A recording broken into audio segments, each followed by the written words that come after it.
Okay, okay, one question for the audience again. Do you think TV channels are doing enough to strengthen their online play? Do you think TV channels are doing enough to strengthen their online play? If you think yes, please show green. And if you think they're not, please show red. Could I have a show of hands, please? Are they doing enough? Could you please hold it up, please, just for a minute? Yes. If they're doing enough, please show green. And if they're not doing enough, please show red. I think more red than green, no? Actually, in the darkness, you can't see. So I think there are more reds. More reds, not doing enough. Huh? What thing? Actually, I made the mistake of pointing out. This is not red, this is burgundy. So he catches me every time from that. Okay. Okay, so if I was to just a minute, I think I need to adjust this. It's really in a straight line. I can't see it. Sorry. No, that's okay. You don't need to do that. So if you were just to go to the basics,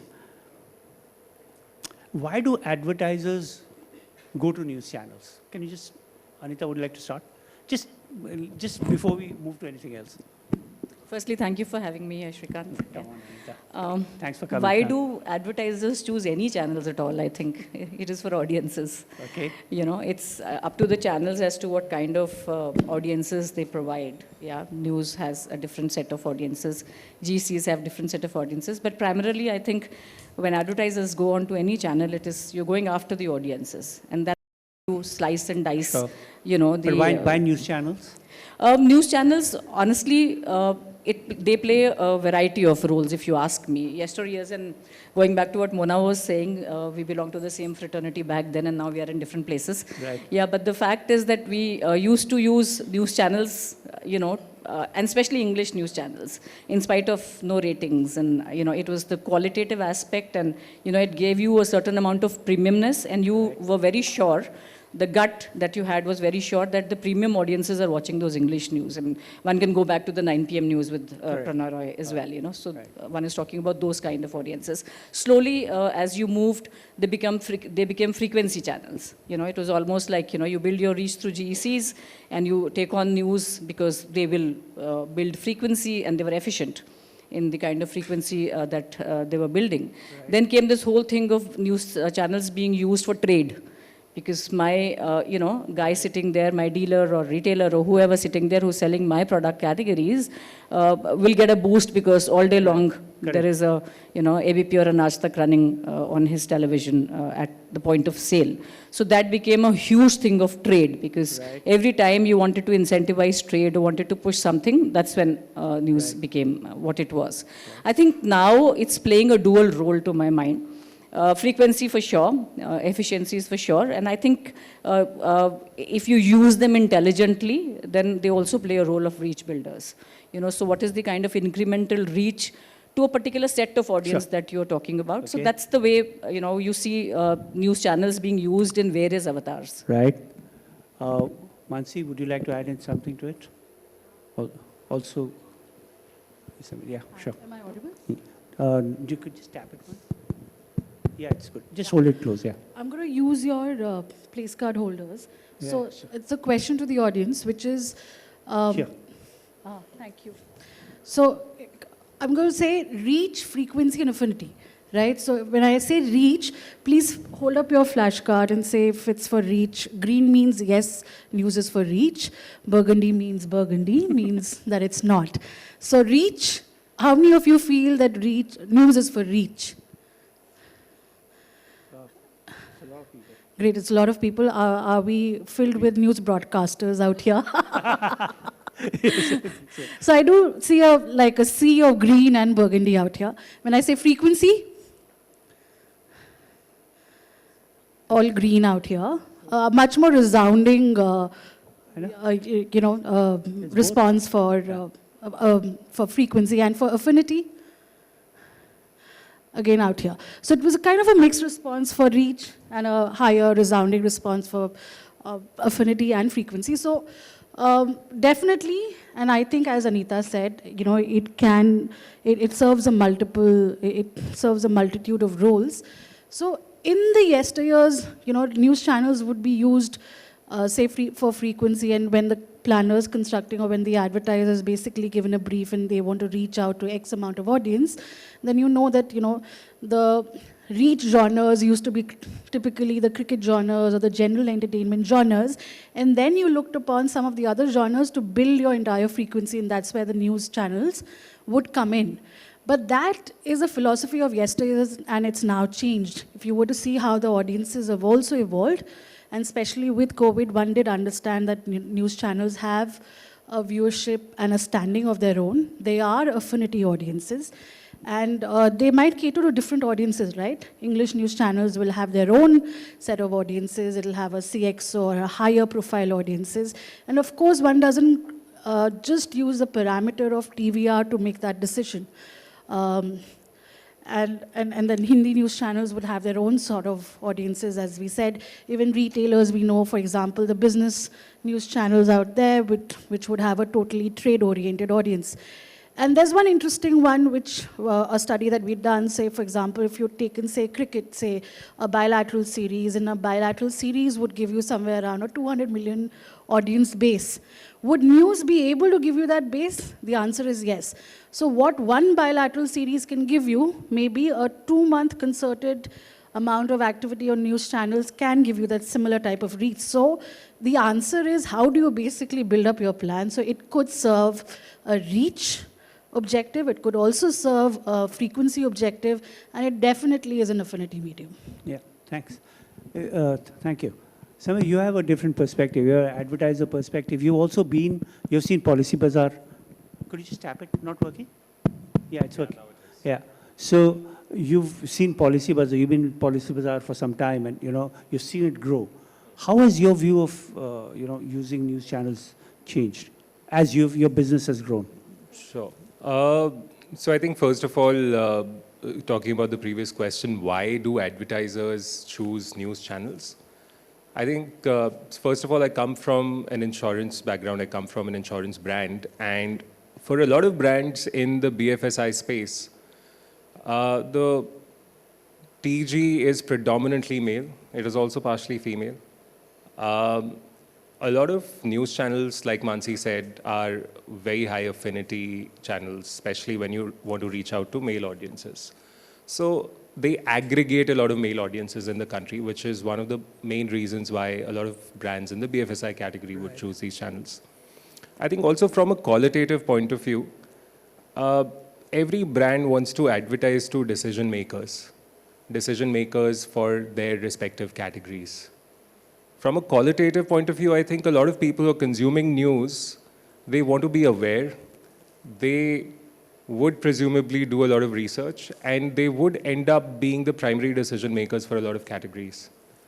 I believe that is also one of the qualitative reasons why a lot of brands would pick news channels. So when we look at, now I'm throwing it open, please, anybody could respond.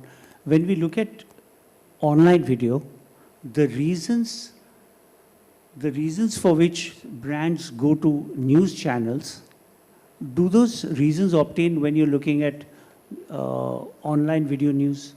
Do the same reasons apply as applied in linear TV? So when Anita started talking, she mentioned why would any advertiser advertise on any channel, right? They're looking for audiences. The fundamental difference between advertising on television versus advertising on digital is that on television, you can't really custom target and reach one particular cohort of audiences. On digital, you have that capability. So for example, if you're trying to advertise... But do you have to use news video to reach that audience? You could use something else, right? You can. That's exactly what my point is. The genre becomes slightly agnostic unless there is a very strong connect and ethos of the brand versus and the property. For example, if you're a sporting brand and you want to associate with a particular sport, then you would want to advertise on that particular genre even on digital, while you can reach the same audiences on other platforms as well. But when the objective is just to reach out to those audiences and you don't really care about their personal likes and dislikes from an entertainment consumption point of view, then I think that genre becomes slightly agnostic. Anita? I tend to agree with what Samir is saying. See, also, when you're looking at linear TV versus online video, and we've had this debate on collaborating, should we integrate them and sell them together? It completely depends on what you're using both the mediums for. Linear TV, as he rightfully mentioned, is X kind of audience. When you're using online, whether it's videos or whatever form of digital displays that you want to do online, I personally think that that audience is a little different than what you have on the linear TV. So again, two ways of looking at it. We've always seen in the past that linear TV plus digital gives you an incremental reach. And you can reach a certain reach point with linear TV at X cost.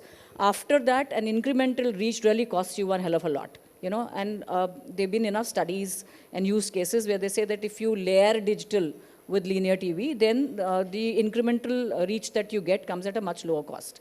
So there is a difference. So there you're using the same audience set to get an incremental piece on your audience. And the other way of looking at it is also that today, digital as a medium, we all, I'm sure, will tend to agree, is largely youth, younger, different kinds, now in here kind of stuff.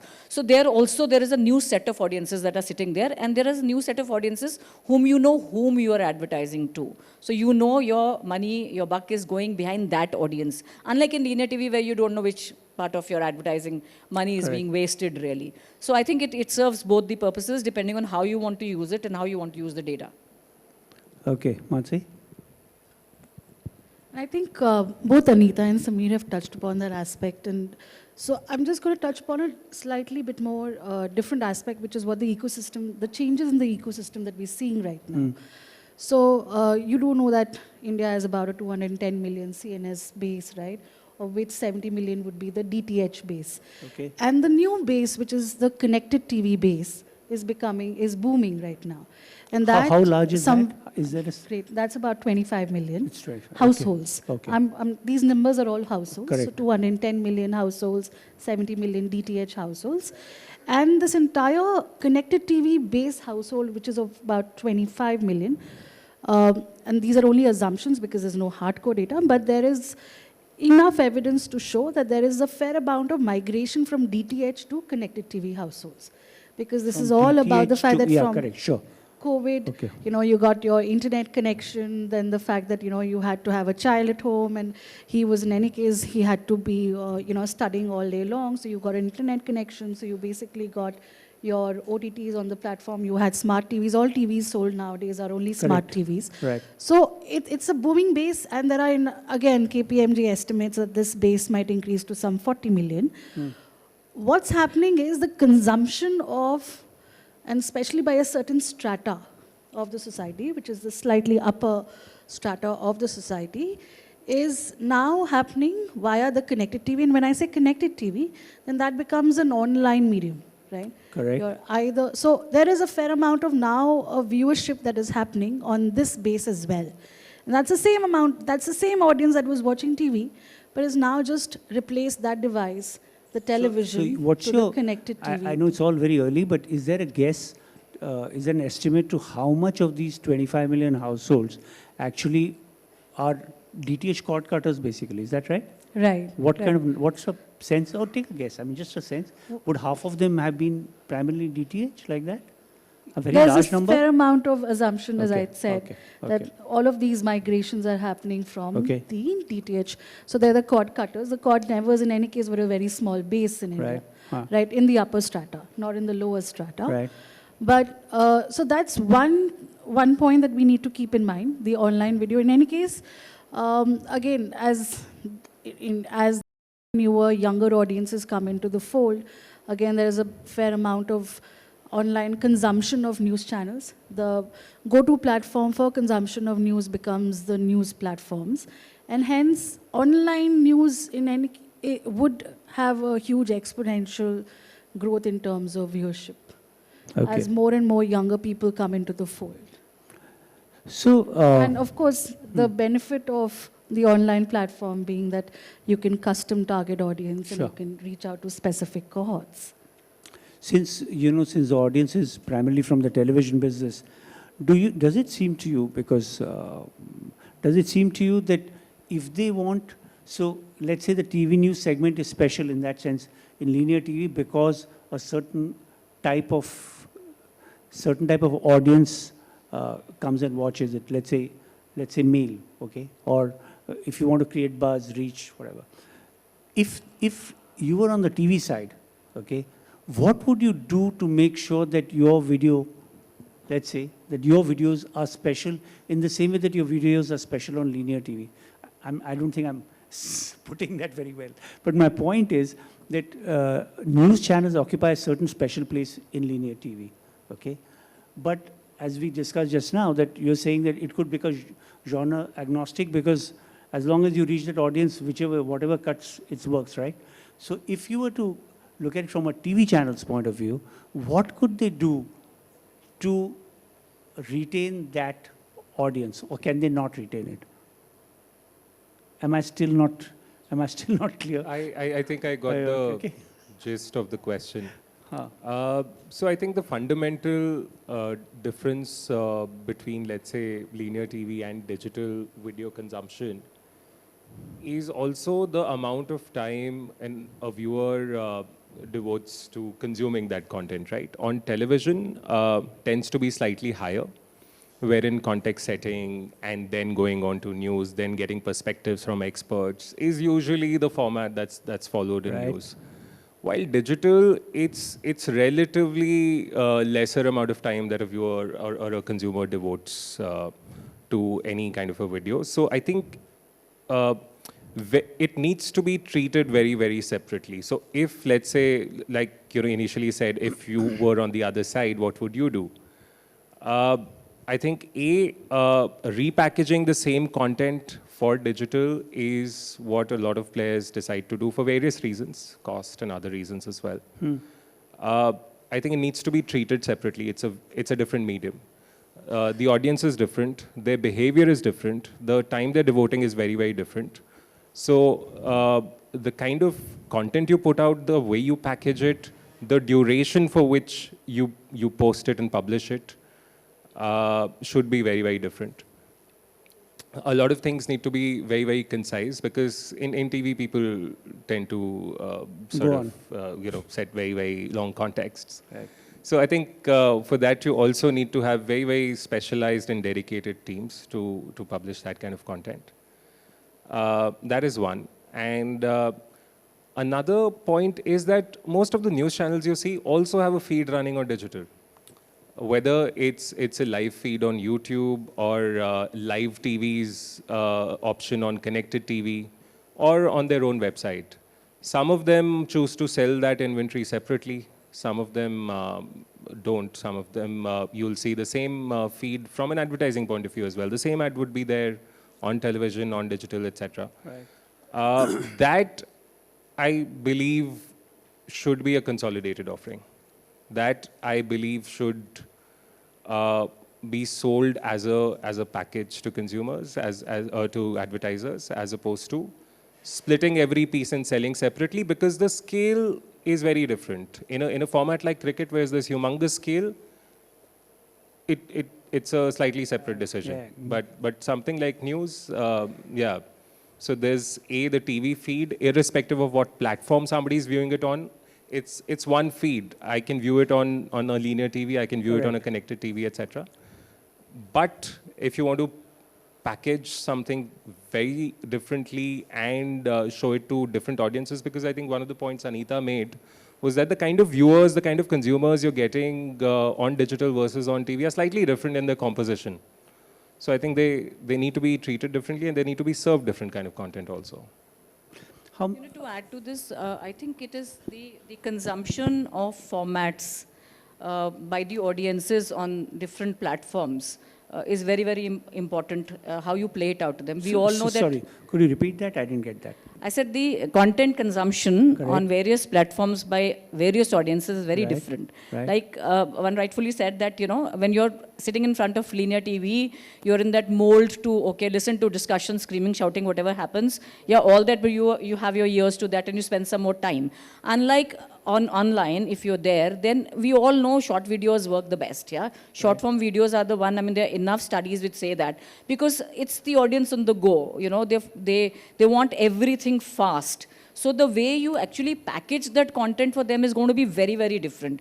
Not many news channels, and pardon my ignorance if at all, and with due respect to all the broadcasters here, not many news channels actually try and differentiate the way they disseminate content on linear versus online, because it's extremely important to treat that content for that audience differently. I think this is the same thing actually print went through. For a long time, print used to just take whatever, it used to be called dumping. You just took the stuff which was in print and you put it there. Also because there's no money in online. So you just said, listen, I'm not going to make more effort on this. So I think it's probably a similar thing. You take the same thing and you put it here. But Copy paste doesn't help, honestly. I mean, you have to treat that audience for that platform and cater to them in the it way comes back their against to the consumptions. viability of doing that, I think, is the money thing. You were saying that, so what are the other things? So if we were to put down 5 ways in which online video consumption is different from consuming it at home on a TV, so what are the things that would happen? One is the age of the audience would be different. Would it be inside versus outside, likely? Or Mansi? See, it's also, yeah. I think, as we said, that TV is like a lean back medium and online is like slightly lean forward. And this differentiation needs to be borne in mind. Yeah. So, for example, if it's just going to be, of course, legacy helps, and if you do have Sure. the same feed, obviously in the entire age of fake news being very abundant, it helps from news having a definitive source and a trusted source. But yes, the fact that the news consumption audience is a little different. Also, kind of, for example, they're looking for some vernacular, regional nuances. And I'd like to take the example of, say, Lullen Top, which basically has an own subscriber base of some 100 million plus. Now, the success of Lullen Top, and maybe out here someone is there from the audience out here, but as what we've understood, which is this entire inciting into the regional, vernacular, nuancing bit of it. So if they're covering, say, Kanpur, they're not just covering the entire political overview in Kanpur, but they're also covering that Golgappa wala in Kanpur who was selling it to, in Valentine's Day to a particular mass of audience, right? So those regional nuancing and what appeals to the audience is what also needs to be factored, which maybe the TV channels, because they're catering to a much more larger audience base, would not be able to do. But these, in the online world, you can definitely keep in mind what is the kind of audience that you're reaching out to, and you could customize your entire content offering with that. So, when you advertise online and when you use video, what is the kind of filters you use for Policy Bazaar? And would that be reflective typically of a BFSI brand, large BFSI brand? Sure. See, like I initially mentioned, when you're advertising on any digital video platform, you have the ability to buy very specific audiences. You can define the demographics, you can define the age, the gender, you can also define the markets where they're coming from, etc. And unless you're very, very predisposed to a certain kind of a genre which has a certain linkage to the category you come from, you're relatively, as an advertiser, agnostic to where is that audience member seeing your brand. It could be on content relating to entertainment, news, sports, etc. I'll digress very little from this point. I think the last question, we've all discussed how news should be packaged. I would also like to bring an advertiser's perspective to this. I think when, as an advertiser, you're trying to advertise on linear television, predominantly the only opportunity you have is FCT during the breaks. Or what you can choose to do is static visibility like L-bands, Astons, etc. during the programming as well. But when, as an advertiser, you're trying to advertise on any digital video platform, apart from regular advertising, you also have a lot of integration opportunities which you don't have on linear TV. You, for example, can have, let's say, a presenter in a digital video package of news. You can have them mention your brand, talk about it, talk about the benefits of it, etc. You can also have an ad playing pre-roll.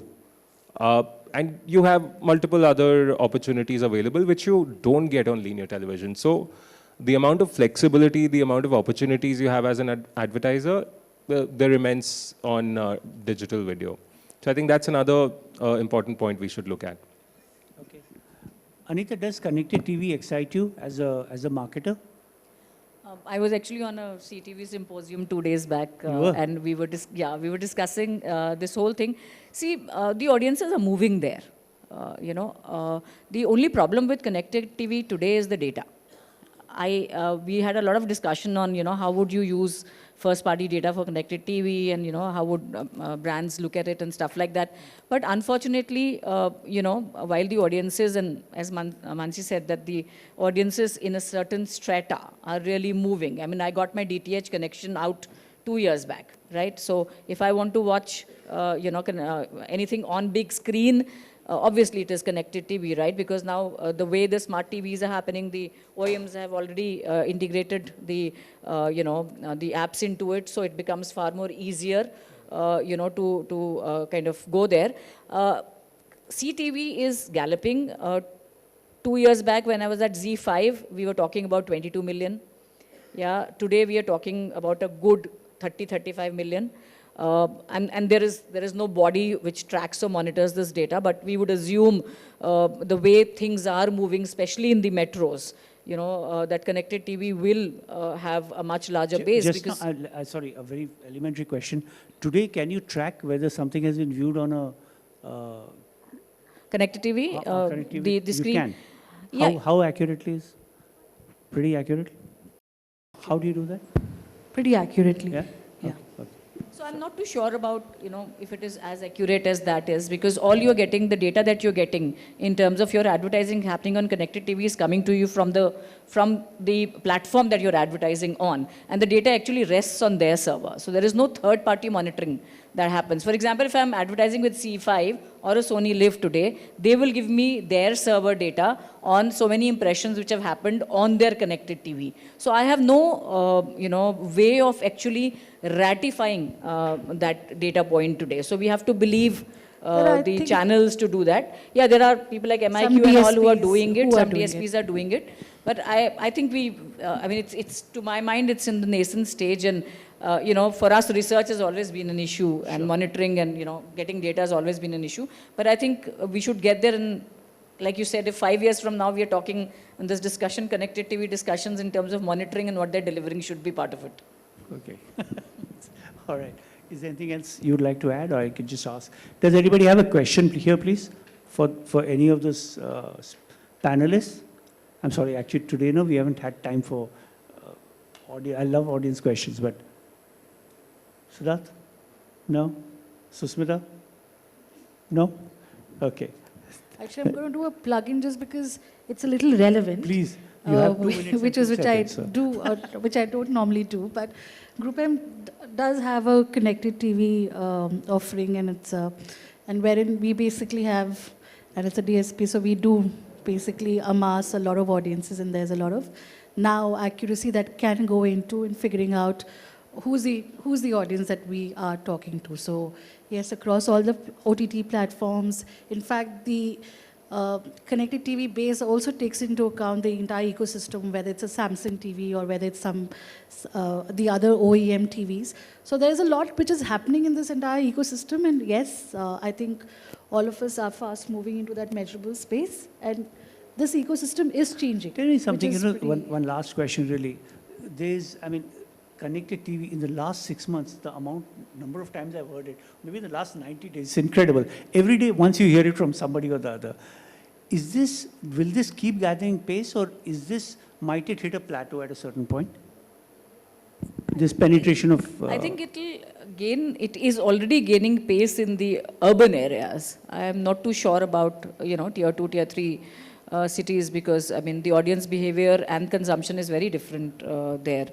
But certainly in the urban sectors, I know for sure that, like she was mentioning, all the DTH guys are shifting to connected TV today, and internet being the base. And I think it's also accessibility and availability which is making it happen. So, yeah, she was talking about accessibility and availability. So I was hearing a number the other day that in the first half of 2022, the first 6 months, 85% of all the TV shipments in India have been connected TVs. I think you almost cannot get a non-connected TV anymore, I think, now. You know what, you're right, which is that one of our colleagues, just because he did not want a connected TV, he said, no, I want one of those old age TVs. Seriously? And he went, Why? and he could not find it. But why? Because he didn't want an Android TV.